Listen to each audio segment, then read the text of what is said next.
Welcome back, everybody. It's time for another edition of Silver and Black today, an Odyssey Sports original podcast. Also heard on the radio in Las Vegas. Hello, Las Vegas. 1015 KDON, 840 KXNT Odyssey stations, both of them. And both of us are here to talk Raiders football with you. Mo Mote and Scott Branson here talking Raiders football, getting ready for the Monday night matchup at Allegiant Stadium with the Dallas Cowboys. Do us a favor, if you don't already subscribe to the show, you listen to us on radio, you hear us once a week, but guess what? You can hear us all week long on the podcast feed. Wherever you get your audio, just look for Silver and Black today. Don't forget to rate and review. Mo Moten, senior NFL writer at Bleacher Report, also Raiders columnist at sportsnot.com. Follow him on X, Mo Moten, Moemoton. I am at LV Gully. The show is SNB today. Okay, Mo, the long break between last Thursday and now coming up on Monday is almost over. The Raiders will get back on the field. What result we'll get, we'll see. We're going to be talking to a guest later on in the show. Yes, we have somebody coming on from Dallas. That is Eric Chiofalo from 105.3 The Fan. He's going to give us the take on Dallas, who, of course, had the incredibly just sad tragedy with Marshawn Nealon. We'll talk to him about that and where this team's at. Obviously coming off a really rough week for them. They're coming out of the bye as well. So we'll see how that goes. But Mo, this team now, we saw Jackson Powers-Johnson at the charity event with the Raiders, with the offensive line, handing out turkeys and food, and they're in the Las Vegas community, which is awesome. But we saw him on a cart with his ankle up. He can't obviously walk on it. And we talked about it last time, probably gone for the rest of the season. So this Raider team is going to go into this game against a pretty bad Dallas Cowboys defense that got better, clearly with Quinnen Williams as well. And so the trades that they made to get better on defense. Meanwhile, the Raiders' offensive line is completely in flux, and we're still waiting to see who starts there. But there's opportunities for rookie. Talk about that offensive line. What are we going to see? What do you expect out of this offensive line against this newly reformatted Dallas Cowboys defense? Well, I expect to see the great Alex Cappa starting at initially. I did a Bleacher Report VOD this week, and I said the one positive thing, I think I mentioned it here too. The one positive thing is we finally get to find out if Caleb Rogers, the rookie third rounder, is a real person, and he'll be active on game day. And I believe it was Vinny Bunson, you have the Las Vegas Review-Journal, that asked Pete Carroll, basically indirectly, what's the plan now that JPJ is going to be out? Pete Carroll didn't say who would be the initial starter, but you're assuming it's going to be Alex Cappa since he's been playing there as well. But he did say that they've been getting guys ready in the backup position and that other guys will get a shot at it. So if Alex Cappa struggles, hopefully the Raiders are willing to go to the rookie third rounder and develop him. I know Caleb Rogers played mostly right tackle at Texas Tech, but he's played 4 positions on the collegiate level. So he's a very versatile asset that he can develop, and you can find out where he fits in that offensive line. Maybe it's not right guard. Maybe you find out he's a pretty good left guard. Maybe if DJ Glaze struggles, maybe you find out he can play right tackle at this level. So we'll see. Yeah, that's the point here. Is it's going to be very much in flux, and I am in favor of seeing exactly that, Mo. Seeing them move and rotate guys to see where they fit in, right? Because you don't know. And yeah, Caleb Rogers, we're going to learn hopefully that we haven't been catfished and he's an invisible person, and actually gets out there. But this is, and it's unfortunate that it took an injury to a young player that we all really like, which is Jackson Powers-Johnson, to be there. And of course, Colton Miller still out as well. But this is going to be interesting because now I mentioned Quinnen Williams there for the Cowboys. They also got Logan Wilson from the Bengals. He's still got a little bit left in the tank. So this challenge that will present the Raiders, we also have the situation, Mo. The Raiders are on national TV yet again. And remember, whenever the schedule drops in the preseason, we get a lot of listeners, a lot of viewers who complain, why aren't the Raiders on national TV more? Well, this is why. Right? Because if they're constantly being blown out and they're in boring games, or like against Denver, they're unable to do anything and don't generate much excitement, you're not going to do it. But the Raiders have an opportunity here against the Cowboys, which always generate a big audience when they're on national TV as well. to come out and make a statement for the second half of the season. I'm not very optimistic that they will, but when you look at this newly formatted Cowboys defense, Mo, what do you expect the Raiders to come out and do? I'm tired of guessing what Chip Kelly's going to do. I thought I knew what he was going to be about, and it just doesn't seem to be that way. So tell me what you think. What are we going to see? I think we're going to see the opposite of what we saw last Thursday. You're going to see Brock Bowers involved early and often. Better. He should be, right? Yeah. Having targets against the Denver Broncos, which is inexplicable. I think we're going to see a heavy dose of Brock Bowers, so the Cowboys better be ready for that, particularly Logan Wilson in the middle of the field and their safeties. But the Cowboys' pass defense isn't very good, so that's the other reason why we should see a ton of Brock Bowers. Tyler Lockett's going to be involved until the rookies, get their bearings behind them and are able to contribute. We're going to see those. I think we'll see more deep passes if the offensive line allows it. And that's the big if right there. If the offensive line doesn't crumble within 2 seconds, Geno Smith should be able to get the ball down to Brock Bowers and Tyler Lockett and maybe hopefully the rookies and Michael Mayer as well to have a competitive game against the Cowboys and put up some points, because the Cowboys are going to score some points on Monday. Yes, the offense for Dallas is not to be ignored. A lot of people wanted to kind of take a dump on Dak Prescott entering this year because obviously Dak Prescott hasn't made a push with this Dallas team, not all his fault, clearly, to get into the playoffs and actually do something in the playoffs. But with CeeDee Lamb, George Pickens, they're pretty good, and the Raiders' defense is going to get a big test. And then a lot of people were asking, I know during our last show, I was in the live chat mixing it up with folks about the health of Geno Smith. We've heard all week long Geno Smith has been 100%. He's been out at practice. And now with that offensive line, we'll see how well he's protected. This time of the season, I don't care if you're a quarterback, what you are, you're going to be banged up. There's nobody who's 100% unless they've been sitting on the bench and not playing. So this opportunity, again, Geno Smith has another opportunity to start to turn it around. But I don't know what we're going to expect to see from Geno Smith in this one with this Dallas defense and with that offensive line just being an unknown.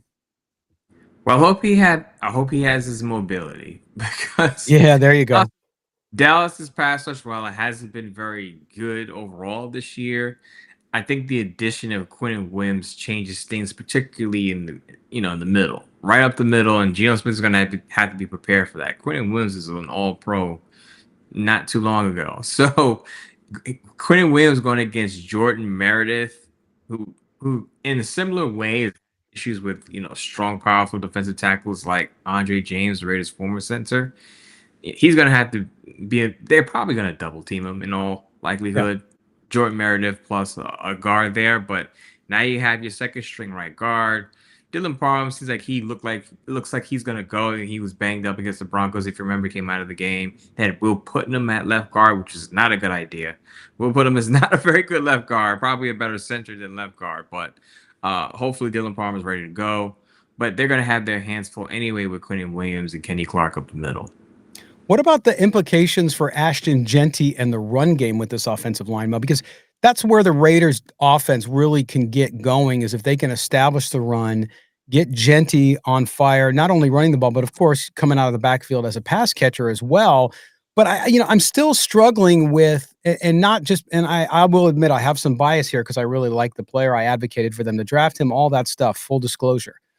But I hear a lot of national narratives still questioning whether Ashton Jeanty is going to, quote unquote, make a difference at the pro level. What do you see from him so far through half the season?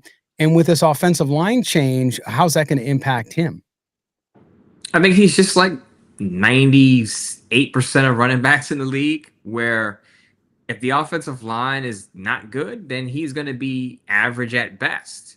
Now, again, before Jackson Powers-Johnson went down with that injury, there was a graphic on the screen.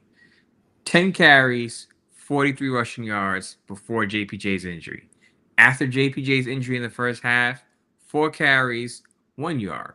So you feel the impact of losing one of your best offensive linemen, and Jeanty definitely felt that. The Raiders are going to probably have to resort to the short passing game, because I have questions on whether they'll be able to run the football with the offensive line group that they have. But you know this, and you've been planning for this.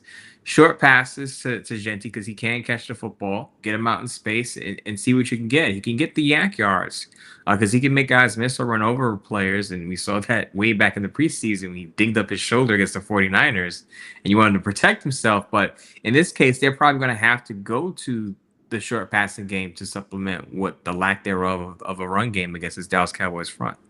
Yeah. And again, you have to get the ball to your best playmakers. So I don't care how you get the ball to Brock Bowers, if it's end arounds, bubble screens, slants over the middle, handing the ball off to, I don't care.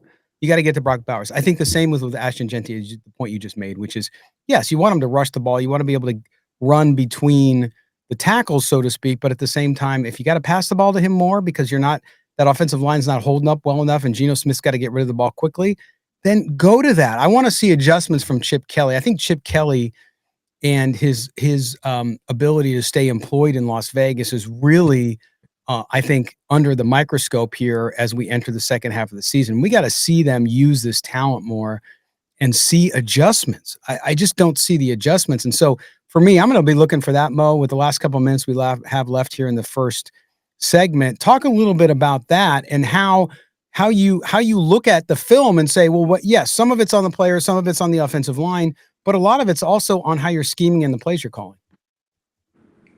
I mean, a lot of it has to be on Chip Kelly. He's the highest paid offensive play caller in the league, right? I mean, I've thought about Chip Kelly's play calling through the weeks, first half of the season. It's been pretty much hit or miss. Of course, everyone's going to say it's absolutely terrible after watching Brock Bowers not being in the last game, but it's not like Chip Kelly forgot how to coach or how to coach at the pro level. You know, he's done it for quite some time now. And I think there's a disconnect between Chip Kelly and Pete Carroll. And Absolutely. I think Pete Carroll has a certain philosophy, though he's a defensive-minded head coach. I think he has a certain philosophy of what he wants. And remember, I don't think Chip Kelly was necessarily standing on a table wanting to bring Geno Smith to Las Vegas. Not that he didn't want Geno Smith, but we all know that was a Pete Carroll move. So you have the head coach who had input on who the quarterback is, and then you have an accomplished offensive coordinator. You can assume or kind of think that they're going to butt heads a bit. And you know, Pete Carroll wants to run the football, and Chip Kelly's probably saying, look, I want to run the football too. You saw what I did at Ohio State, UCLA, but we don't have the personnel to do that with the way our offensive line is set up. So Chip Kelly's probably saying, I need to do some more of this. And then Pete Carroll's like, well, I want you to do that. And I'm curious to see what that turns into against, again, a mediocre or below average Dallas Cowboys defense before the Quinnen Williams trade, before the Logan Wilson trade. We'll see what it looks like after against his defense. Now, if the Raiders struggle to score 21 points, I think there's going to be some more frustration between Chip Kelly and Pete Carroll. The Raiders averaging 15.4, next to the bottom in the league in scoring points. So we'll see how it goes. Not exactly what you expect from the highest paid offensive coordinator in the league. And we talked last show about chances that Pete Carroll comes back depending on where the Raiders finish. I don't see both of these guys back, and I think Pete Carroll has a much better chance of returning in 2026 than does Chip Kelly. All right, we're going to take our first break. When we come back, Eric Chiofalo from 105.3 The Fan in Dallas. He's going to talk to us about the Cowboys, who are reeling, of course, after the tragedy with Marshawn Kneeland, but they also got a shot in the arm, bunch of guys back from injury, and of course, Quinnen Williams and Logan Wilson. So stay tuned for that. We'll break down what this game might look like here on Silver and Black Today, an Odyssey Sports Original Podcast, also 101.5 KDON and 840 KXNT. We'll be right back. All right, folks, it's time to put your money where your mouth is. Put your money where Moe's money is, and that is daily fantasy football with our friends from Sleeper Picks. Of course, they sponsor the video here. And not only that, if you go in, get the Sleeper Picks app, which if you haven't already done, I want to have a talk with you later. But nonetheless, go get it. You deposit up to $100, and Sleeper Picks is going to match that $100 as well if you use the code Jeanty. That's Jeanty as in Ashton Jeanty. Do that only from us here at Silver and Black Today. We have Moe's picks. I gave you my Thursday picks on Tuesday. Moe's giving you his Thursday picks right now. Mo, let's help Raider Nation, who's had a tough year already because of their team, make some money with daily fantasy football. Give me your picks for tonight's game. Jets and the Patriots. What you got? Let's start with the team that's going to win the game, the New England Patriots. Travion Henderson. I know that there's a limited practice from Ramondre Stevenson, but I expect Travion Henderson, after somewhat of a breakout game last week, to be heavily involved. His rushing, receiving yards combined. What are the lines for those? Because that's where I'm looking at right now for Travion Henderson, or at least his receiving yards. Yeah, they are not giving it to us so far. You know, these So lines, they move. Let's see. No, right now they have up Sleeper Picks has anytime touchdowns, and will he score the first touchdown? So my question, Mo, would be, will he score a touchdown in this game? I like him too, by the way. I picked him to score a touchdown, but you tell me what you think based on what we got here so far as we record this. he's also on your fantasy team. We'll take a chance. Yes. We'll take a Travion Henderson scores anytime touchdown. Why not? All right, so there we go. We got Travion Henderson. All right, man. Next pick. Jets, as far as Mason Taylor receptions. Yep. Okay, there we go. Okay, so what is his over underline? Is it 4.5? Is that what I'm seeing there? You got it. Can we go 4? We can go. Let's see. We're gonna go if you get 4.5, so we'll go less. You want to go less than 4.5? We'll go 4. Okay. If we can. There we go. Okay. Mason Taylor. And then Justin Fields rushing yards. Justin Fields rushing yards with Mo's sleeper picks. Don't have yards there yet either, my man. We're a little too early. How about passing yards? What is the over underline there? Passing, all we got is passing TDs right now. Less. Whatever the pass is. Okay, less than 2? Under. Yeah, there we go. All right, so we got Mo's picks there for our sleeper picks. It's Travion Henderson with an anytime touchdown. Justin Fields under 2 plus passing TDs, and Mason Taylor with under 4 receptions, right? 4 receptions. So there we go. That is Mo's sleeper picks for this Thursday. Don't forget to get your $100 match on your first deposit up there using the code Jeanty. That's Jeanty. Only from our friends at Sleeper Picks. Rules and regulations apply. Check out Sleeper Picks, the app, for details, or the website may or may not be available in your state, but most likely is. So check it out. Sleeper Picks, only here from Silver and Black today. Welcome back. Silver and Black today, 1015 KDAWN and 840 KXNT in Las Vegas. Also, Odyssey Sports Original Podcast. Thanks for being with us. We're talking Dallas Cowboys. Of course, the Raiders facing off against Dallas at Allegiant Stadium Monday Night Football as the Cowboys come in a really interesting situation. Tragedy mixed with good news on the trade front. We'll get into that. And to do that, we're bringing in our good friend Eric Chiofalo, who is with 105.3 The Fan in Dallas. You can also catch him on the Odyssey Podcast Network as well, hosting the Dallas Cowboys podcast, which is also great. Eric, thanks for being with us, man. Listen, the Cowboys coming off the bye week, but more importantly, coming off just a terrible tragedy with Marshawn Kneeland and his early passing away on this stuff. Given all of that's happened off the field, talk about this team, its emotional state, and where it is coming into this big national primetime game against the Raiders in Las Vegas. Yeah, man. Well, thank y'all so much for having me, Scott Moe. Great to be on with you boys. And yeah, it is, it just total devastation, absolute surprise, shock of the world last week when we got the news about Marshawn Kneeland. And you never really know how a team is going to respond to something like that, right? I mean, it's just, I guess in some ways it's probably good that they had the bye week just so that maybe they could kind of wrestle with all the emotions for an extended period of time before they had to really get back on the field. But there's really no way to prepare for something like that, right? I mean, it's just like, it's as jarring as anything you'll ever see or hear. And so now it's like, okay, now you got to lace them back up and get out there, and they will certainly be playing for something a little bit more than just trying to go get a victory at this point on Monday night and really for the rest of the season. And playing with heavy hearts, perhaps it can be a bit of a galvanizer for them. But it is, it's tragedy, man. And you have guys in that locker room like Dak Prescott, who's one of the best leaders in all of sports, and he's gone through a similar tragedy in his own life with his brother a few years ago. Same situation or very similar. Solomon Thomas on the defensive line has also experienced this with his sister. So it's devastating, and perhaps with guys like Dak Prescott, Solomon Thomas, even just from the coaching staff standpoint. I mean, one thing that's been interesting about this season with Brian Schottenheimer now taking over as head coach, like everybody talks about just what a personal guy he is and the investment that he's made in the players and in their lives, and really getting to know them and build relationships with them. And so I do think he is probably uniquely fit to try and sort of rally the troops in a situation like this. But man, you just never know. You never know how it's going to affect these guys, and hopefully they can go out there and do it for Marshawn in some way. They'll have some different things they're doing with helmet decals, and when they get back home at AT&T Stadium, they will have some moments to remember him and things like that. But yeah, it's a heartbreaking situation, man, and we'll all find out sort of together on Monday night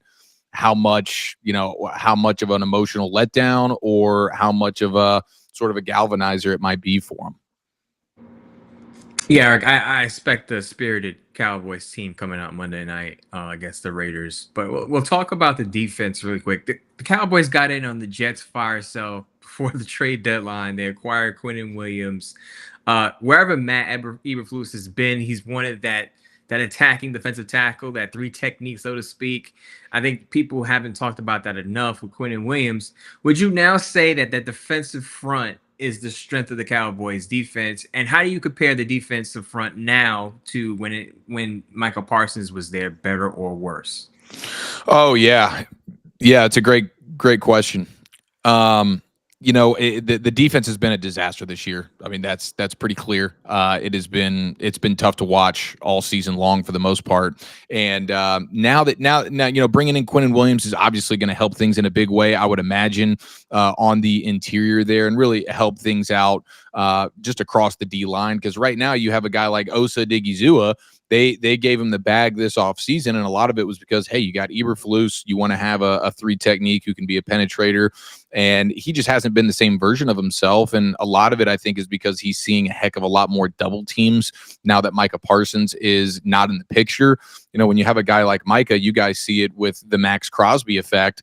I mean, defenses are game planning for that guy, so it can open up things for everybody else getting singled up on the defensive line there. So that is something, that's an aspect that's been removed from the Cowboys this year without Micah. And so guys like Osa are seeing a heck of a lot more double teams, and their production has suffered because of it. So now you bring in Quinnen Williams, and all of a sudden I think you're going to start to see, and you saw glimpses of it if you guys went back and watched the Monday night game versus the Cardinals. They started to implement a more of a 5-man front on the defensive line. And now with Quinnen Williams coming in, and it worked for him, by the way. I mean, they were able to get after Jacoby Brissett pretty nicely in that game. And so now that you have Quinnen Williams coming in, I would expect to see a heck of a lot more of that, where you will get Osa, Quinnen Williams, and Kenny Clark, all of those guys on the field together, at times Solomon Thomas as well. And that should be the strength of the defense at this point. You're starting to see Jadeveon Clowney come on a little bit, and he's having an impact there. Donovan Ezeraku, the rookie out of Boston College from the second round in this past draft, he's starting to come alive as well, and pressure the quarterback at a much better rate. So I think Quinnen Williams will help quite a bit, and especially as a run stuffer. I mean, they haven't been able to stop the run, and they've started to get after the passer a little bit better. But yeah, I would expect that the defensive line has got to be the strength now, because the linebackers have not been good. We'll see what happens getting Overshown back. You traded for Logan Wilson, so that should get a little bit better, I would think. But the secondary is still a disaster. So the defensive line, absolutely, that's going to be the strength here moving forward. All right, Eric, now let's talk offense. You look at the Cowboys offense, fourth in both total offense and scoring. CeeDee Lamb, George Pickens, of course, you mentioned Dak Prescott, really doing a good job. But listening to your show, watching Cowboys fans really complaining and talking about how they're concerned that this offense will play down to its competition. coming in against the Raiders, it seems like it's going to be very important for the Cowboys to come out fast, come out strong, use that offensive firepower against the Raiders defense that's really struggled and given up a lot of points as well. Talk to me about that and how important you think that is coming out in this game on Monday night for the Cowboys. Yeah, it's huge. It's huge. We need to see a bounce back from the Cowboys offense here, because they'd been so awesome to start the season, and now you're starting to see that dwindle here a little bit. And I think a lot of it has to do with the offensive line. Maybe defenses are starting to get a little bit of a beat on what it is that Brian Schottenheimer is doing. You had sort of that element of surprise to start the season with nobody really knowing how the Cowboys were going to approach things offensively, because you had a hodgepodge of different coaches that they brought in on the staff. It wasn't like, okay, we know what this offense is going to look like. So that was probably something that benefited them. And then the other thing too is like, the difference between the Cowboys offense at home compared to on the road has been pretty jarring as well. They're just not the same offense for the most part. You saw it in the Bears game earlier in the season, and you lost CeeDee Lamb in that game early, and that probably threw things off a little bit. But it's happened now far too many times. They go to Denver and the offense is not the same either. Now, part of that, obviously, the Broncos have a really, really good defense, but they just haven't been that good. And then versus the Cardinals the other night, you're at home and things start to fall apart on you. So I think a lot of it does have to do with the offensive line and getting that figured out. I mean, trying to slow down Max Crosby is going to be a huge challenge right now, because, I mean, the offensive line, and it's not even just like, hey, it's one guy. You got Tyler Smith, who's an all-pro, a guy they just gave a big contract to as well at the guard position. He's dealt with knee tendonitis, and he's just not the same version of himself. You just got Cooper Beebe back at center for that Cardinals game, so hopefully that can start to stabilize there in the interior a little bit. Booker's been decent as a rookie at right guard, but the tackles, Guyton and Steele, can absolutely be had. I mean, Terrence Steele, the right tackle, was pulled late in that game versus the Cardinals because they were just wearing him out. So I don't know. There might be a change at the right tackle spot. You might see Nate Thomas, even though he came in there and didn't look all that great either. So the offensive line, I think, is the big issue right now. And so if the Raiders are feeling good about the pass rush, this will be something that they could probably take advantage of here. Well, one thing to do if you want to neutralize the pass rush is you run the football, right? Or at least try to run the football. Sometimes teams, after a bye, they make some tweaks to the personnel, what they want to do. Is Javonte Williams still going to continue to be the workhorse? Or are they going to try to get Jadon Blue, the rookie fifth rounder, more involved in the ground game? Because Javonte Williams has had a pretty good season. I believe he leads the league in first down runs. A lot of people didn't think much of him because he had a down year coming out of Denver. But I think he's been pretty good, and that's been lost with the Cowboys' losses. But is he going to continue to be the workhorse there? Or will we see more Jadon Blue going forward? You know, after the bye week, like you mentioned, there you might start to see a little bit of tweaks, but Jadon Blue just hasn't really been that guy. I mean, he wasn't even active until after the first few games of the season. He had the fumble in Denver, which was not great. He's had a couple of moments here or there where you're like, okay, there's that burst, there's that electricity that they brought him in when they drafted him to sort of be that guy. And I was hoping it would be that 1-2 punch. Javonte Williams has been, I mean, everybody got that wrong. I mean, we were clowning the Cowboys when they went ahead and made that move in the offseason. Like, man, Javonte Williams is not that guy. But now, an extra year removed from the knee injury that he suffered in Denver, and he's been a much better version of himself. I mean, this dude he's been awesome. Now, you don't have really the explosive element to his game. He's had a couple of big runs. But by and large, he's just kind of your grinded out guy, and he's going to go get 5-6 yards, physical breaking tackles. He is absolutely still the bell cow. And we'll see now as the season goes on, can they start to implement Jadon Blue? I just don't know how much they really trust him at this point. Excuse me. So I think he's going to need to have like one of those breakout moments where it's like, okay, bang, he put together a couple of nice runs, maybe something out of the backfield, because he's a guy that can be a threat that way. And he's a guy that we're all waiting for because he can turn the 6-yard run into a 60-yard run. And Javonte Williams doesn't really have that. But at the moment, Javonte Williams is still the lead guy. All right, there you go. Eric Chiofalo, of course, 105.3. The Fan down in Dallas. Listen, man, we appreciate you spending some time getting us up to speed on the Cowboys. our listeners aren't going to like it, but I think the Cowboys win this one pretty easily, actually, coming off that, not only the emotion we talked about with the Nealon tragedy, but also with those improvements. We'll see how it goes. But hey, listen, both teams know what it's like to struggle at the offensive line, so it should be interesting on the defensive side of the ball for both teams. No question. No question. I'm excited for this one. I appreciate you guys having me on, man. And we'll have to do this again. I don't know next time the Cowboys and Raiders link up, but I'm happy to hop on anytime. All right. There's Eric Chiofalo. We appreciate it from 105.3 Dallas. We're going to take our final break. When we come back, we're getting to your phone calls on the Raider Nation Switchboard. Don't go anywhere. Welcome back, home stretch here on Silver and Black today, as we talk to you on our Odyssey Sports Original Podcast or on the radio, 101.5 KDON, 840 KXND in Las Vegas. Don't forget to subscribe to the show wherever you get your audio.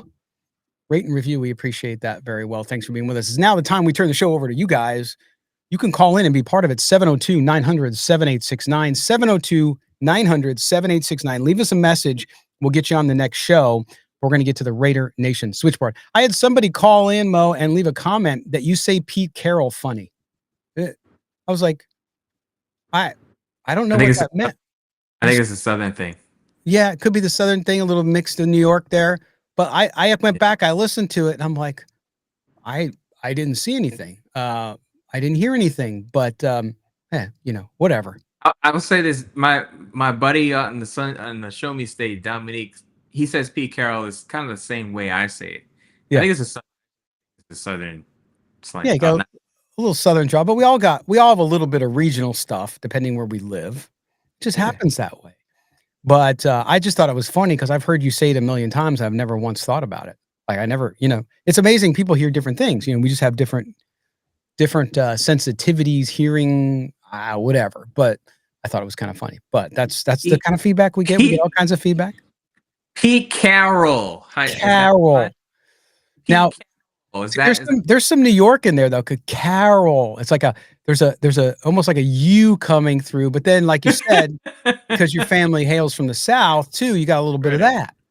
Right. So there you go. Oh well, I love it. Okay. Let's get right out to your phone calls. We're going to start out with somebody who used to call in all the time, and I'm just assuming he's, for his own mental health, he's taking a break from calling in and getting too fired up about the Raiders. It's our buddy Jacob from Fresno. Here he is. Branson, and many return no more. This is Jacob from Fresno. What's up, guys?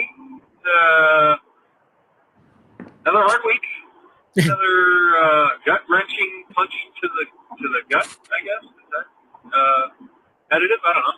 But want to talk about the quarterback.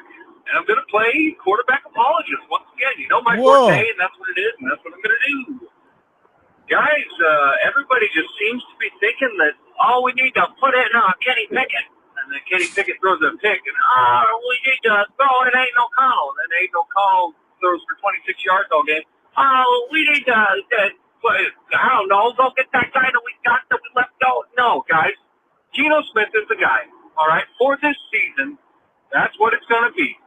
So stop crying, stop whining, stop saying we should have drafted a guy, because we should have drafted a guy. That's very obvious. And we didn't. But here we are in the middle of the season, and for some reason, we sent over a fifth-round pick for a guy named Kenny Pickett. Of course he's going to be a bad quarterback. His last name is Pickett. Come on. We traded a fifth round for this guy, and Geno Smith came over here for a fourth. That doesn't make any sense. Kenny Pickett should be our third-string quarterback, if at all, on the roster. It's crazy. It's absolute insanity. But those are the decisions that we're making, guys. That's quarterback room that we have. The thing is, Geno Smith has to be the quarterback for the rest of the year. We got to commit to him. We got to let him establish some kind of consistency. If he can't, he's gone. That's just how it is. The NFL is not for long, right? But here's the thing. It's not going to happen this year. We're not going to find some guy to replace Geno in the middle of the season. That's just not how it works. Are we going to do our darnest to find somebody next year in the draft? Yeah. Are we going to try and replace him or look for a good competitive guy in free agency? Yeah, we could do that. But for the remainder of the season, guys, Geno Smith is the guy. So get behind the quarterback and criticize with all you want because it's due. He's making a lot of mistakes. But the thing is, it's undeniable. It's objectively absolutely true that Geno Smith is a better quarterback than Kenny Pickett and anybody else on our roster. It's not a question.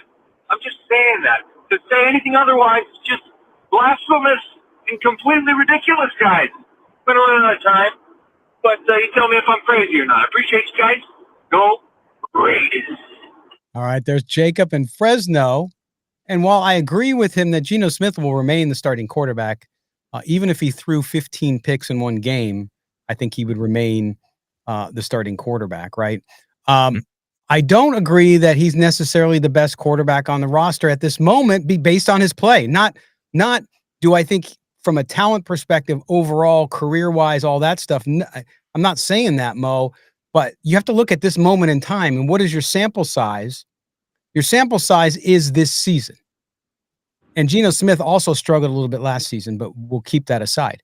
Looking at this season, clearly the coaching staff believes that he still gives them the best chance. And maybe they're right. But if that's the case, then they completely miscalculated in the entire quarterback room. Well, I think I said this on the previous show that Geno Smith is going to start for the remainder of the season. Right. Based on what just solely based on what the Raiders gave up and paid him, they're not going to bench him without having a first rounder waiting in the wings, a first rounder from this year's draft, not Kenny Pickett first rounder from years ago, but a rookie first rounder to develop. They don't have that developmental player who could be the long-term franchise quarterback on the roster right now. So they're going to roll with Geno Smith for the rest of the season and probably at the beginning of next season. People are going to bellyache about that, but as Jacob said, I totally agree with him, and it's the truth. By the way, I'm glad Jacob is doing well. I thought about Jacob last week, and I was like, what happened to Jacob? What happened to Jacob? Oh, I thought about randomly. I was just doing my normal workflow. I'm like, what happened to Jacob from Fresno? I haven't heard from him. I guess the season's been that bad. He hasn't. Yeah, I hope he's okay. But it's good to hear from Jacob again. Shout out to Jacob from Fresno. Yeah, I was going to check the county inmate rolls to see if maybe he had gone. No, I'm just kidding. He's a good family guy. Just a joke. Just a joke. Jacob's a good man. Kids, everything. He's good. But yeah, it was great to hear him back as always. All right, now we're going out to Raider Eddie in Denver. Raider Eddie in Denver has been calling in a lot, but he's always making good points. So we're going to get him on again, especially since he had to watch that up in Denver a week and a half ago. Here we go. Hey guys, what's up? This is Raider Eddie in Denver. Hey guy, I was thinking about this season and how poorly it's gone, and I was compiling a list of items I was going to talk to you guys about. And then I just spent time on my first item, which is the rigidity and inflexibility of this coaching staff from the very top on down. I was also going to talk about the offensive line, maybe not being put together well by Spy Tech. I was going to talk about the play calling and not using guys correctly, or just insisting that the play calling is fine, but it's the players or the execution or whatever Chip Kelly sort of insinuating, with his smarter than thou kind of attitude. But no, because we don't even know if the offensive linemen are any good. We drafted 2 in the 3rd round. Starters come from the 3rd round all the time. And I don't see these guys developing. I don't see them playing. I don't see our young wide receivers developing correctly. I don't see them playing either. And the fact that they don't seem to be developing the right way tells me it's on coaching, because there's a way to integrate these guys. You don't just make a guy a starter, Dante Thornton Jr., make him a starter and then just bench him. Okay. You don't just take a guy like Jack Besh and just don't use him as a 2nd round wide receiver. You have to have a plan to integrate this guy, and they don't. The rigidity with the offensive line, shuffling players around from the end of last year to this year on that interior offensive line, making JPJ compete with a horrible Alex Cappa, just refusing to play guys. The rigidity with playing Brock Bowers when he was injured.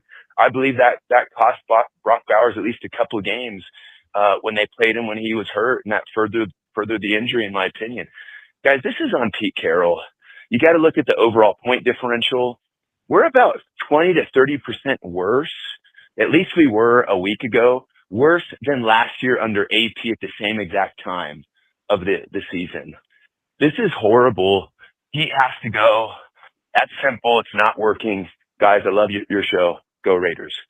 All right. There's Raider Eddie. And Mo, we've talked about this rigidity. We talk about it every show, right? And it's not going away. So the way I look at it is you can't complain about it. It is what it is right now. It's not going to change unless you get a coaching staff change or leadership change. That you're not going to see it. This is how they act. I've talked about the sort of arrogance that I feel too. And again, I'm saying it distance wise. I'm saying it watching people on video. Now in person, the beat reporters who are there every single day might disagree. They might say, no, they're not that way. It just comes off that way. And I don't know.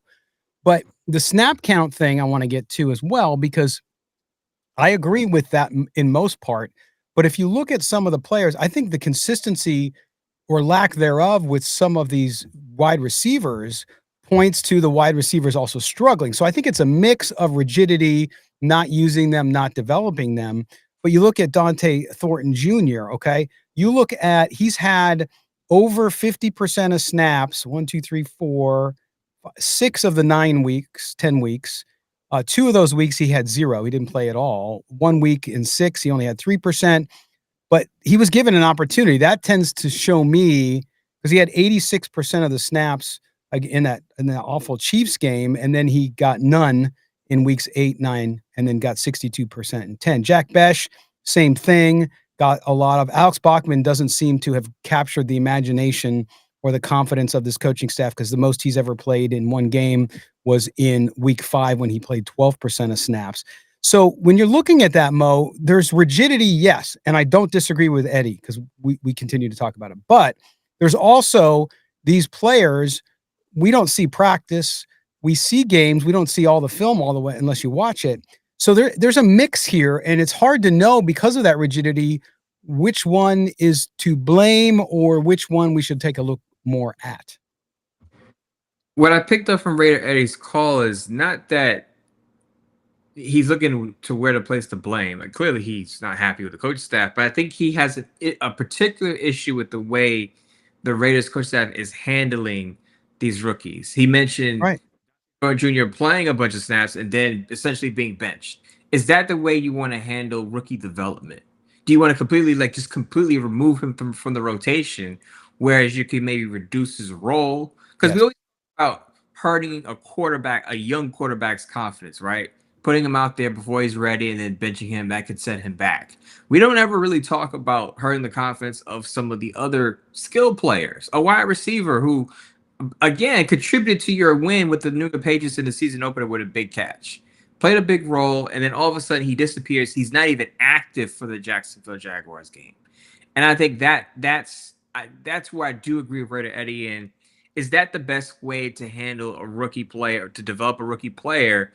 And you may deal a blow to his confidence by essentially benching him after he's had some struggles. He had a drop against the Denver Broncos, had a costly penalty. I get all of that, but he's a rookie 4th rounder. He is going to make mistakes. And I think that they have to look inward and see, is that the best way to bring a young player along without hurting his confidence? Absolutely. Well said. All right, let's get on to Anders in Oakland. Here's Anders. Hey, fellas. Anders from Oakland calling. Hope you're well. I actually went to the game in Denver, and it was just absolutely miserable. But you're going to have a lot of people who called you about that. I'll talk a little bit about Tom Brady. Everybody said, oh, you hired Brady. You got so lucky. Isn't that fantastic? Well, the guy sure was a good player, really smart, but he had no track record in management whatsoever. It's sort of like, when Michael Jordan came to or bought the Hornets, I'm sure they were super stoked to get him. And how did that turn out? And just because you can throw a football and you can read defenses doesn't mean that you know how to put the team together or even put a coaching staff together. And it's just hasn't really worked out. And I think this is another one of Davis's misses in all this. He just took the guy in, invited it in, handed the keys, and the press and the fans and everybody else just ate this up. Like, we got Brady, woohoo, Super Bowl, here we come. What are we basing that on?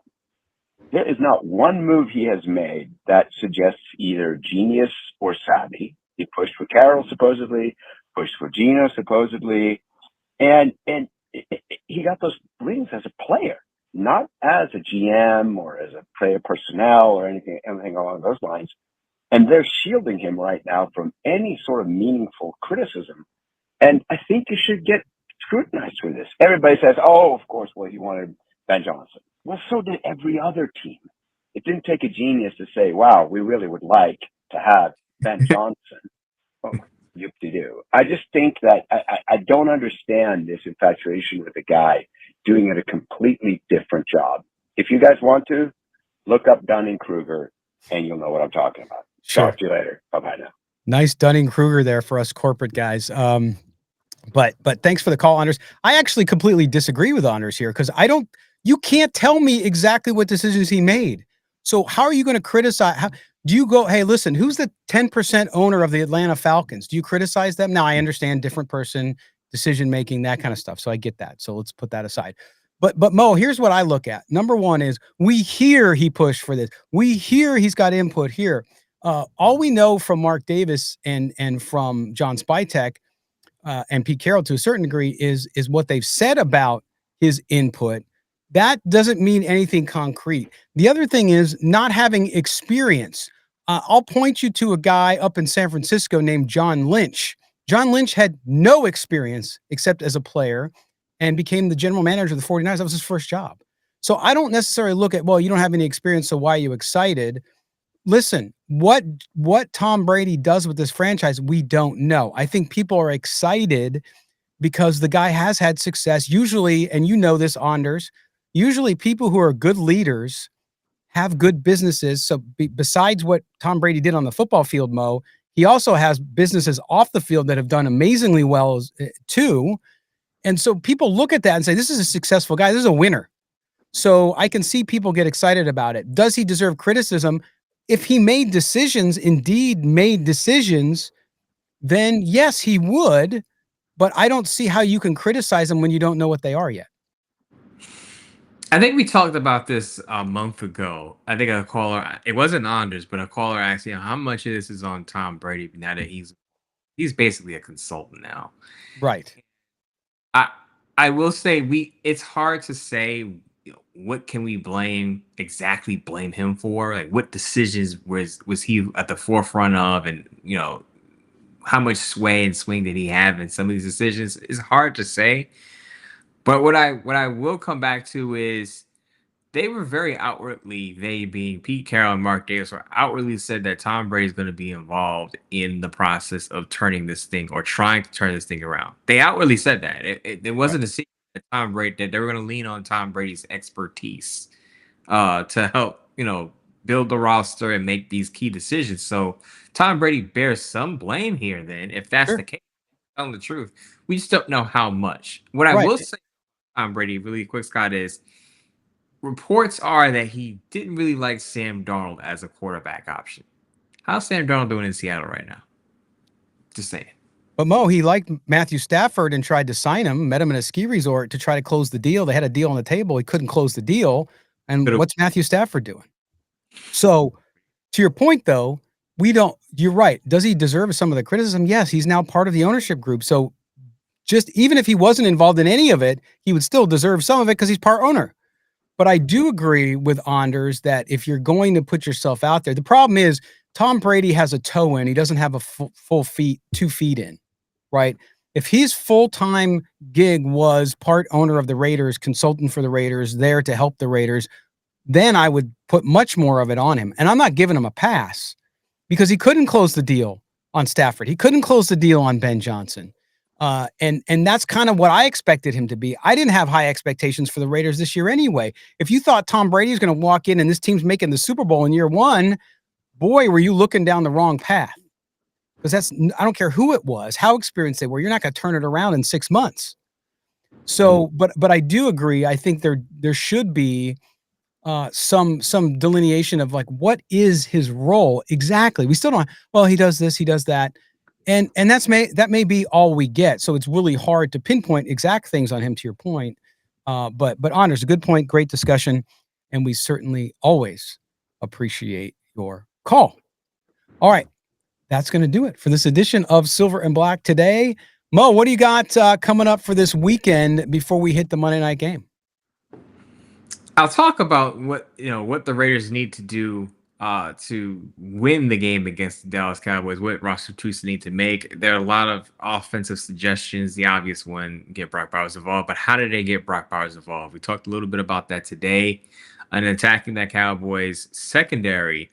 But it's very clear that Chip Kelly, I don't know if he needs a reset or whatever the case may be, but Chip Kelly needs to do a lot better calling the plays against I wouldn't say a bad defense now that they made their additions, but a defense that can be vulnerable over the top. Absolutely. Good stuff. All right.